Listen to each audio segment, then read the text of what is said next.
Guys, mag-prepare tayo ng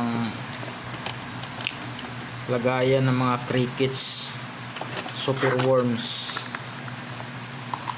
Kasi magbe-breeding tayo ng marami.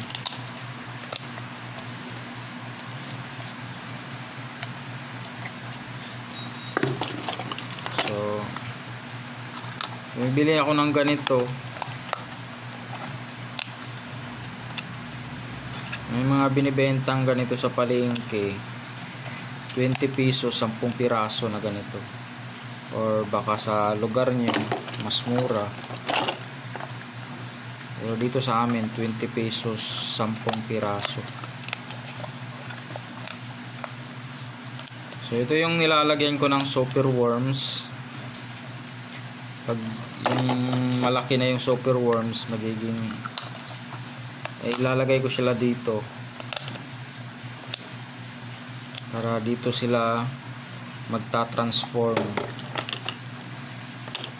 into beetles.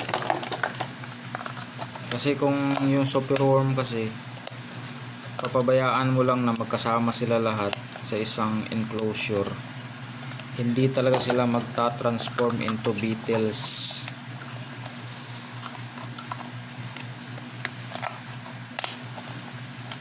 Giging superworms lang sila. Kasi para maging beetles yung isang superworm, kailangan mag-hibernate sila ng mga ilang linggo bago sila magiging beetles. Ngayon, pag magkasama sila lahat, yung magkasama sila sa isang lagayan, hindi sila makakapag-hibernate kasi lahat sila malilikot. Ang kailangan kasi para makapag-hibernate sila is dapat wala silang kasama, nagsusulo lang sila. Para kasi pag nag-hibernate sila, hindi sila gumagalaw. Walang galawan yun. Para silang natutulog hanggang sa unti-unting nagtatransform yung kanilang katawan. Kakaroon sila ng pakpak hanggang magiging fully adult beetle sila.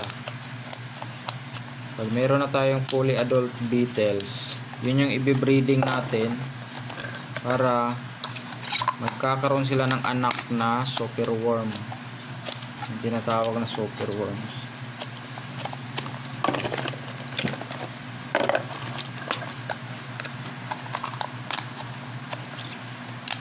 So ganito yung ginagawa ko, guys. Bali ito, binubutasan ko siya dito para meron silang, para makakahinga pa rin sila. Tapos isang mealworm sa isang ganito, sa isang lagayan, isang mealworm. So update ko kayo, guys, sa susunod na video.